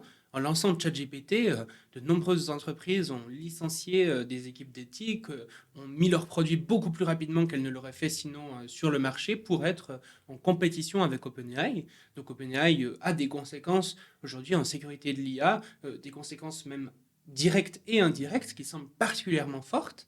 Euh, Au début, OpenAI s'était lancé comme quelque chose de philanthropique presque, comme une association qui visait justement à créer des intelligences artificielles sécurisées et éthiques. Est-ce que toi, au début, quand OpenAI s'est lancé, est-ce que tu croyais que ça pouvait bien tourner? Comment a évolué en fait ton avis sur OpenAI au cours des dernières années? Ouais, alors ça c'est vraiment le truc dans le livre Le fabuleux chantier donc de 2019, coécrit avec Almadi Hamdi. Vraiment, c'est le truc qui me fait grincer des dents quand je le relis, quand je revois les passages. Enfin, globalement, je pense que les choses ont plutôt bien vieilli, mais cet aspect par rapport à OpenAI, je pense qu'on était beaucoup trop gentil avec OpenAI, beaucoup pas assez méfiant du tout. Mm. C'est vrai que c'est une entreprise qui, à la base, est vraiment philanthropique, hein. C'est vraiment porté par un mouvement Effective Altruism qui promeut avec des dons de donateurs. Enfin, c'était vraiment brandé, vraiment annoncé comme étant quelque chose pour le bien de l'humanité. Mhm. Et ben, ce qu'on voit qu'aujourd'hui, c'est que, en fait, ça, mais d'autres aspects aussi qui ont été lancés. Globalement, la partie de l'altruisme efficace qui s'est intéressée au numérique a fait beaucoup de bêtises, à mon sens. Et, euh, et ça, bon, il y a le cas de SBF, Sam Bankman-Fried, et ses arnaques et tout ça. Mais dans le cas de l'IA, ça me semble encore plus dangereux parce que, enfin, comme tu as dit, euh, ils ont vraiment accéléré la course à l'IA. C'est-à-dire que avant ChatGPT, enfin, ils avaient fait déjà d'autres choses avant ChatGPT, mais avant ChatGPT, en gros, bah, Google faisait des choses dans son coin, ils développaient leurs algorithmes, hein, c'était discutable éthiquement, il y avait plein de problèmes sur YouTube et tout ça. Mhm. Je ne suis pas du tout en train de dire que Google sont gentils, mais voilà, il y avait des équipes d'éthique, c'était contrôlé, il y avait des processus de validation en interne des produits qui étaient respectés à l'époque. Et le fait que ChatGPT ait aussi bien marché, qu'il est vendu à tout, enfin, qu'il a été mis. En fait, ChatGPT a permis à tout le monde de jouer avec ces systèmes et de se rendre compte qu'ils étaient vraiment beaucoup plus performants que ce qu'on pouvait croire. Et ça a complètement changé. Ouais, ça crée une hype énorme. Et au lieu de se préoccuper des conséquences, et pratiquement de fermer l'application et tout ça, OpenAI a fait vraiment l'opposé. Ils ont cherché à avoir toujours plus de moyens de faire des calculs, de développer des modèles toujours plus gros, d'accélérer le développement. Pour moi, ce qu'ils ont fait enfin, vraiment, c'est toujours difficile de faire les liens directs, mais ouais, pour moi, c'est criminel. Et en tout cas, ils ont beaucoup renforcé le cybercrime. Un des aspects de ces systèmes, c'est qu'ils sont beaucoup plus probablement utilisés par le cybercrime que par les industries, les vraies enfin, les industries officielles, enfin, les vraies industries soumises à la loi. Euh, Parce qu'avec avec ces systèmes, on peut plus facilement faire des arnaques, on peut plus facilement faire des attaques, on peut plus facilement faire du phishing, du marketing, vendre des NFT, des trucs de pseudo-médecine, euh, et faire du cyberharcèlement à grande échelle, de la propagande, des faux comptes. Vraiment, ces outils sont extrêmement utiles pour le cybercrime, malheureusement. Mhm. Et si j'avais une baguette magique et que tout d'un coup je pouvais faire en sorte que je sois le PDG d'OpenAI à la place de Sam Altman, qu'est-ce que tu ferais? Est-ce que tu essaierais de complètement démanteler l'entreprise? Est-ce que tu essaierais plutôt de mettre, par exemple, les principes que tu développes sur Tournesol dans OpenAI? Qu'est-ce qu'on pourrait faire? Alors, de façon, voilà. Disons que de façon très pragmatique, si j'étais vraiment d'un coup de bonne, je réponds littéralement à ta question. Alors, je ne sais pas si Mhm. c'est la bonne façon de l'apprendre, mais en fait, le problème c'est que les équipes d'OpenAI sont elles-mêmes embarquées dans cette course à la performance. Bon, on l'a vu, ils ont choisi d'enlever enfin, de démanteler le conseil d'administration de la partie non-profit d'OpenAI. Et donc, voilà, c'est difficile de diriger des gens qui ne seront pas d'accord avec vous, quoi. Ouais. Donc, de façon pragmatique, je pense que le démantèlement, ça serait beaucoup plus ma solution si j'étais comme ça d'un coup de baguette magique à la tête d'OpenAI. Euh, Après, de façon plus utopique, dans le sens où bon, je parlerai avec ces gens avant de démanteler la chose. Et si jamais vraiment ils répondaient, euh, enfin, disons que OpenAI a des moyens que nous on n'a pas. Hein. On n'a pas un iota de ce que faisait OpenAI, alors vraiment pas. On a tellement peu qu'on va être obligé de licencier notre seul employé. Donc on n'est pas du tout au niveau d'OpenAI. C'est le moment de préciser qu'on peut faire des dons à la Tournesol et qu'on en a besoin et vraiment. que vous en avez besoin. Euh, mais donc, si j'avais accès à beaucoup plus d'argent que d'OpenAI, bah, vraiment, je favorise beaucoup plus la construction d'un numérique démocratique et sécurisé. C'est vraiment, vraiment mon enjeu. Et, voilà, les algorithmes génératifs peuvent être utiles. Hein. En tout cas, les algorithmes d'apprentissage sont clairement utiles pour tout ça. Hein. Faut pas jeter l'eau avec le bébé du bain.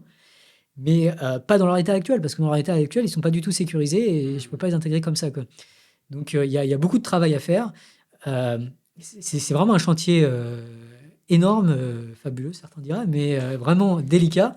Et il va falloir faire beaucoup plus de collaboration, investir beaucoup, beaucoup dans la recherche, parce qu'il y a besoin. Enfin, les chercheurs, on a vraiment besoin des chercheurs qui s'intéressent à ce sujet. La solution, on ne l'a pas aujourd'hui. Enfin, on essaie, hein, on fait de notre mieux, mais j'ai beaucoup lu la littérature scientifique sur tout ça. On est très loin d'avoir des systèmes sécurisés et démocratiques. Et je pense que c'est possible, mais il va falloir beaucoup, beaucoup travailler et faire des systèmes à la fois sur le plan théorique, sur le plan philosophique, sociologique, psychologique et mathématique, des systèmes qui sont beaucoup plus consensuellement jugés acceptables. Et il y a quelques années, tu défendais assez vigoureusement le fait de mettre les intelligences artificielles en open source. Est-ce qu'aujourd'hui, tu as toujours le même point de vue là-dessus? Je défendais déjà dans le fabuleux chantier, je me souviens plus Ah ouais, exactement. dans le fabuleux chantier, en tout cas, il y a tout un passage où tu dis justement que le fait de mettre ces IA en open source pourrait grandement améliorer leur sécurité. Ouais, ok, ouais, c'est intéressant. Bah, du coup, j'ai changé un peu d'avis. Bah, notamment avec le problème des deepfakes pornographiques. C'est-à-dire que si les systèmes génératifs sont en open source libre et n'importe qui peut les utiliser, bah, il faut s'attendre à une multiplication du cyberharcèlement de masse. Pareil pour la réutilisation par le cybercrime. Donc il faut se rendre compte que donc il y a un chiffre qui circule, c'est 96% des deepfakes sont pornographiques. Donc à chaque fois que vous voyez une jolie image fabriquée par OpenAI, il faut imaginer qu'il y en a 20 autres qui sont produites pour harceler quelqu'un. Et donc ça vraiment, j'aimerais que les gens fassent beaucoup plus d'associations OpenAI deepfake pornographique, OpenAI deepfake pornographique, ce genre d'association.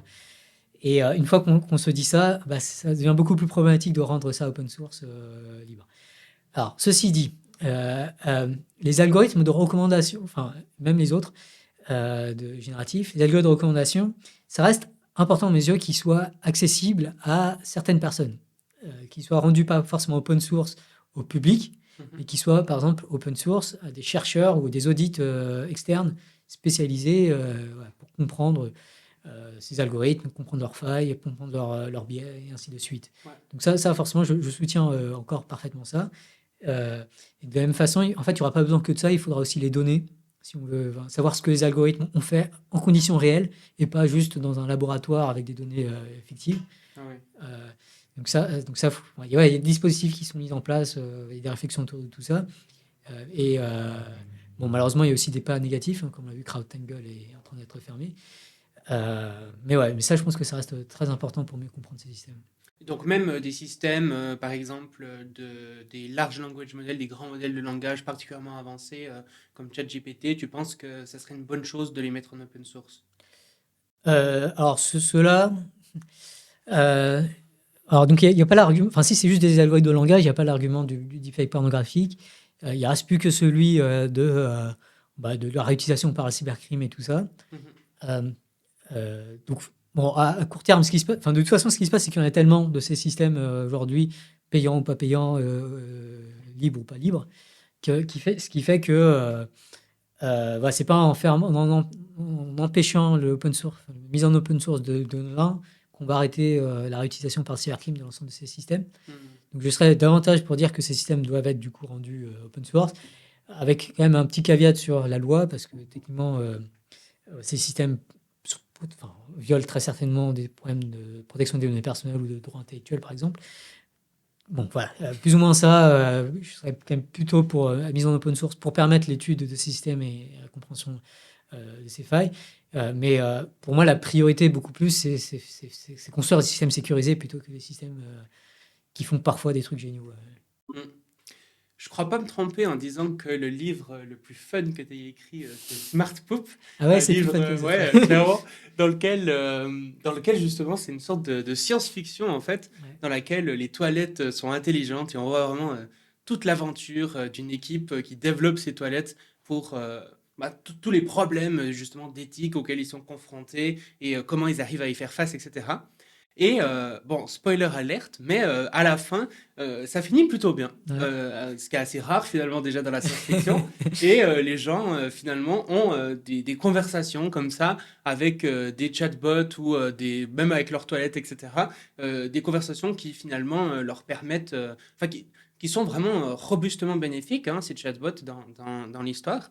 Et ça leur permet vraiment d'améliorer le monde de bien des manières.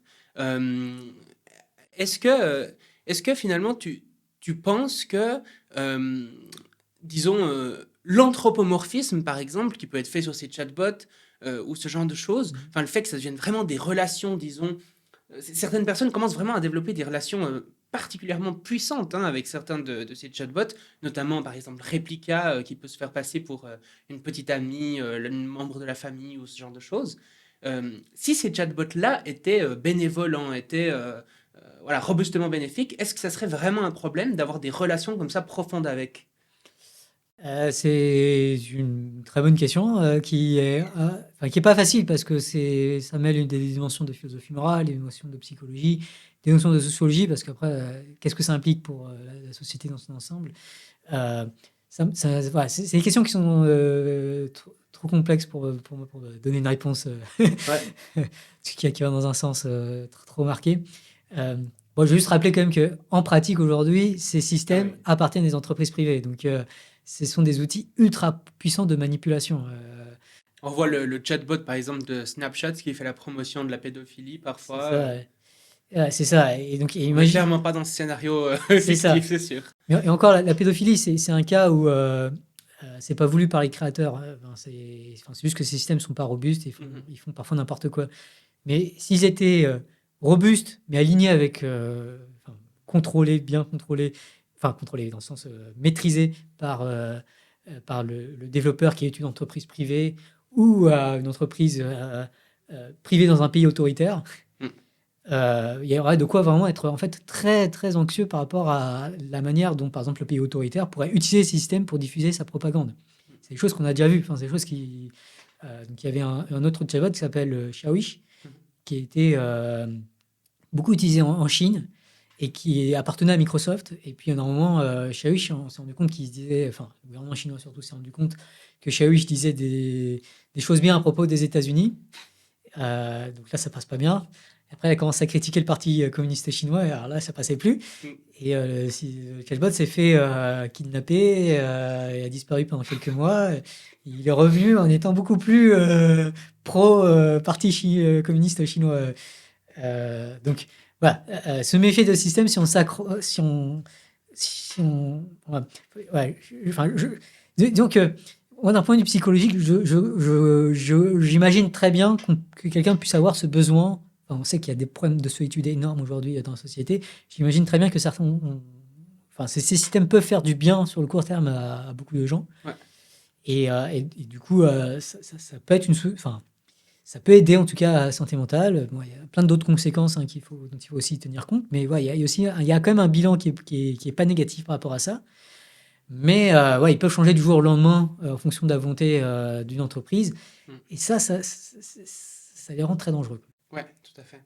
Et aussi, en 2019, du coup, toujours dans le fabuleux chantier, tu défendais avec ton co-auteur le fait d'avoir des monopoles dans l'intelligence artificielle, que ce soit comme ça les big tech principalement des grandes sociétés qui détiennent les systèmes les plus puissants et les plus influents, finalement, ce n'est pas forcément un problème et c'est peut-être même une bonne nouvelle. En particulier, du coup, vous disiez, je cite, pour des considérations de sécurité des IA, il pourrait être souhaitable de disposer de monopoles. Est-ce que c'est toujours ton avis aujourd'hui? Oui, Mhm. mais je ne vais pas trop la défendre parce que c'est pas consensuel du tout. Je vais quand même en dire quelques mots, mais c'est pas une idée à laquelle je tiens énormément aujourd'hui parce que c'est pas une idée consensuelle. Et le jour où elle sera consensuelle, je la défendrai beaucoup plus. Ce qui est un peu dommage parce que je veux dire, personne ne la défend tant qu'elle sera pas consensuelle. Mais le problème, c'est particulièrement le cas sur les réseaux sociaux, Mm. c'est que s'il y a beaucoup de réseaux sociaux différents avec chacun son algorithme de recommandation et que chacun des utilisateurs utilise celui qu'il préfère, il y a vraiment des risques de bulles, quoi, de chacun choisisse un algorithme de recommandation qui lui convient bien. Et on sait malheureusement que c'est un peu ce que vous avez montré tous les algorithmes de recommandation jusque-là, c'est que les contenus qui attirent le plus l'attention des gens, ce sont des contenus, ces algorithmes qui promeuvent des contenus haineux, des contenus polarisants, clivants, et ainsi de suite. Et donc, s'il y a juste une concurrence comme cela, les gens vont plus facilement pouvoir trouver celui qui, d'après eux, leur convient le mieux, qui a de bonnes chances d'être une mauvaise chose. Mm. Pour le dire autrement, c'est vraiment le problème des externalités négatives, dont on parle en économie. Typiquement, on le voit très bien avec le changement climatique. C'est que il y a un fournisseur de services, en l'occurrence ici l'algo de recommandation, il y a un client, ici l'utilisateur, et ils font des échanges commerciaux, donc en l'occurrence ici il utilise l'algorithme de recommandation, et les deux profitent, parce que l'un peut montrer sa publicité ciblée et gagner de l'argent, et l'autre consomme des contenus qui lui plaisent bien. Mhm. Mais dans cette transaction, en fait, il y en a plein d'autres qui peuvent souffrir. Par exemple, si il communique de l'appel à la haine, et que, in fine, ça fait un mec qui va vouloir commettre des meurtres. Et donc, la solution qu'on a contre les systèmes, les marchés où il y a des grosses externalités négatives, c'est une énorme régulation qui conduit souvent à des phénomènes de monopole. Mhm. Un des exemples, c'est le marché de l'électricité.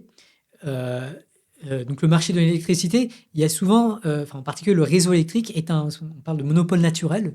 Mm. C'est souvent une situation de monopole. Et souvent, ce qui va se passer, c'est qu'il va y avoir une entreprise qui va être soumise à une régulation ultra stricte, avec beaucoup d'audits et donc un contrôle par différents organes qui peuvent être étatiques, qui peuvent être aussi des audits externes d'entreprises tierces. Mais en l'occurrence, on a un monopole c'est un peu à la fois un résultat d'un excès de régulation, on va dire, le monopole, mais c'est aussi utile dans le sens où il n'y a qu'une seule entité à surveiller et c'est beaucoup plus facile de vérifier qu'elle est aux normes. Ouais. Donc c'est en cela que je défends les monopoles, mais bon, je ne suis pas obligé de. Je suis pas attaché à cette idée aujourd'hui. D'accord. Et il y a un problème dans l'intelligence artificielle qui est particulièrement difficile à résoudre, c'est le fait qu'en fait, la législation prend beaucoup de temps, prend des années. L'IA Act, je ne sais pas combien de temps ça fait qu'on réfléchit à ça, ça va mettre énormément de temps à être vraiment profondément implémenté, alors que les progrès en intelligence artificielle sont complètement délirants et vont de plus en plus vite. Ouais. Comment est-ce qu'on peut faire? Il semble qu'on ait des institutions qui ne soient pas adaptées en fait, aux technologies qu'on est en train de développer. Est-ce qu'il y a des solutions pour faire face à ça? Ouais, à ralentir l'IA. C'est vraiment un des aspects, c'est que oui, ça va trop vite. Et ça va trop vite par rapport à quoi? Ça va trop vite par rapport au temps de la régulation aussi, par rapport à la cybersécurité aussi, mais notamment par rapport au temps de la régulation. Et donc, il y a un besoin à ce que l'IA ralentisse pour mieux l'encadrer, mais il y a aussi peut-être un intérêt à vouloir accélérer les systèmes de gouvernance. Mhm. Et donc ça c'est peut-être un sujet sur lequel il manque de réflexion aujourd'hui. Comment avoir des systèmes de gouvernance beaucoup plus réactifs? Comment faire en sorte que un système puisse être contrôlé toujours de manière démocratique, mais que si la volonté démocratique change rapidement parce qu'elle comprend mieux le problème, elle est capable, en l'espace de quelques mois par exemple, ou quelques semaines, ou quelques minutes, de modifier le système. Mhm. Et donc, moi, c'est les sujets qui m'excitent le plus, vraiment ces histoires de gouvernance en temps réel. Donc, c'est vraiment le projet Tournesol, c'est vraiment cette idée d'avoir des systèmes qui sont adaptés à la vitesse du numérique Mhm. et dans lequel les gens s'expriment et peu de temps après, on voit un algorithme qui se comporte de manière différente. Et donc, il va falloir utiliser le numérique parce que le numérique, si on veut accélérer la gouvernance, parce que le numérique réduit les distances d'une certaine manière, il permet d'avoir beaucoup plus d'instantanéité et de réaction. En tout cas, c'est vraiment ce qu'a fait Taïwan en 2014. Ils ont investi énormément dans la démocratie numérique, dans toutes sortes d'outils qui permettent de mieux gouverner le pays et de voir beaucoup plus comment faire. Une autre chose qu'a fait Taïwan, et ça me permet de reparler à nouveau de consensus, c'est d'identifier les positions consensuelles. Parce que si on connaît les consensus qui existent déjà dans la société, on peut agir beaucoup plus rapidement, plutôt que s'écharper sur des sujets. Enfin, vraiment, parfois, il y a des sujets où on s'écharpe, et j'ai envie de dire, à quoi bon? Parce que on sait qu'on va ressortir la discussion sans avoir changé d'avis, quoi. Ouais. Et du coup, on n'aura pas avancé. Du coup, on aura un peu perdu du temps. Et j'ai envie de dire, il y a 20 ans, il y a 10 ans, on va dire, quand tout allait bien et qu'on perdait du temps, bon, c'est pas grave, parce qu'on fait juste perdre du temps. Mais aujourd'hui, perdre du temps, c'est ralentir la régulation, c'est ralentir le contrôle du numérique. Et donc, c'est dangereux. Et donc, c'est dangereux. Je pense qu'il faut faut comprendre que c'est dangereux aujourd'hui de s'attarder sur des sujets non consensuels. Et c'est pour ça que pour moi, c'est très important d'insister sur les aspects plus consensuels, parce que ça permet d'avancer beaucoup plus vite, y compris sur les aspects de régulation. Donc finalement, on voit que les institutions et les technologies vont à des vitesses complètement séparées. Ce qu'il faudrait, c'est réussir à faire des institutions qui peuvent aller beaucoup plus vite et de façon beaucoup plus démocratique qu'aujourd'hui. Et de l'autre côté, avoir des intelligences artificielles ou des nouvelles technologies qui vont un peu moins vite et finalement que les deux soient Tout beaucoup à plus fait. proches l'une de l'autre. Ouais, il y a pas mal d'idées qui peuvent aller plus loin dans ce sens. Parce que bon, le temps de la loi, il y a des choses qui sont incompressibles quand même. Il faut le temps de la réflexion, il faut bien comprendre ces systèmes et ce genre de choses. Donc il y a des choses qui sont incompressibles. Mais dans le monde numérique, il y a des choses qu'on peut largement ralentir. Par exemple, une des idées qu'on propose dans le livre, c'est la présomption déjà la présomption de non-conformité déjà dont on a parlé. Oui. C'est une façon de ralentir le développement des technologies. Bien sûr. Donc si on l'impliquait demain, déjà ça aide. C'est une autre raison pour laquelle appliquer la présomption de non-conformité. Et une autre chose dont on parle dans le livre, c'est la présomption de non-recommandabilité massive. Alors, je parle beaucoup de présomption. Donc présomption, littéralement, ça veut dire pré-sommer, donc c'est avant de faire la somme. Okay. C'est du coup qu'on n'a pas le temps de faire la somme. Donc la somme, je sais pas, des indices, des éléments, des informations. Qu'est-ce qu'on fait? Et donc quand un système va trop vite, les présomptions deviennent ultra importantes. Parce que la plupart du temps, on n'aura pas le temps de faire le calcul. Et du coup, il faudra agir avec sa présomption. Et donc, l'une des idées qu'on propose, c'est la présomption de non-recommandabilité massive. Ça veut dire quoi? Ça veut dire qu'un contenu, quand il est publié, par défaut de base, il n'a pas le droit d'être recommandé 1 million de fois. En tout cas, pas dans la journée même. Et peut-être que le nombre de fois qu'il est recommandé par jour est limité à, 200 recommandations par jour. Je dis 200 parce que voilà, si vous faites du porte-à-porte, peut-être qu'en une journée, vous parlez à 200 personnes. Il faut quand même être motivé. Et donc, si on a ça, et ensuite, le contenu peut obtenir ce qu'on appelle un droit d'amplification.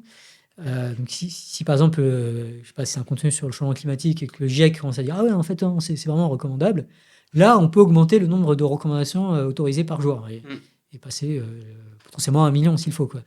Mais l'idée d'avoir ce système, c'est vraiment de ralentir la vitesse. Ici c'est de la modération du traitement de l'information. Parce que là aussi, il y a un décalage entre la vitesse des modérateurs ou des évaluateurs de contenu et la vitesse des algorithmes de recommandation. Et donc, on peut avoir aussi des systèmes similaires. On va dire que la présomption de non-conformité, c'est la même chose, mais pour la loi, quoi. Très intéressant. Et finalement, la question que je pose à tous les invités du podcast, si tu étais sur une scène avec l'humanité entière face à toi et que tu pouvais leur transmettre un message, le message que tu veux pendant quelques minutes, qu'est-ce que tu leur dirais?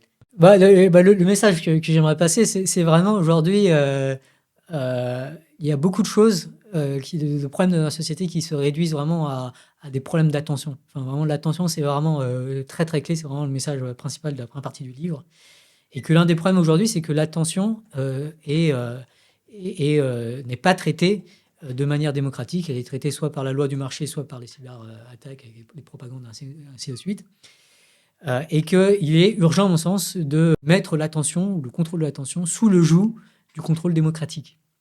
fait en sorte que l'attention soit gouvernée démocratiquement. Pour moi, c'est c'est un chantier énorme, ultra urgent, important, mais c'est aussi un chantier fabuleux, enfin un fabuleux chantier. C'est vraiment aujourd'hui la question scientifique, philosophique, psychologique, sociologique qui me fascine le plus. Quelles sont les façons de gouverner notre attention démocratiquement, efficacement, de manière sécurisée? Et donc, j'invite tous ceux qui regardent à prendre plus de temps à réfléchir, à prêter attention à la gouvernance de l'attention. Donc, par exemple, à travers notre livre, à travers ce podcast qu'ils ont déjà écouté, mais à travers mes vidéos, par exemple, Mhm. et vraiment donner beaucoup d'attention à la gouvernance de l'attention. Bah, je peux que rejoindre ce message. Un grand merci, Léa, en tout cas, d'avoir participé à ce podcast. Merci.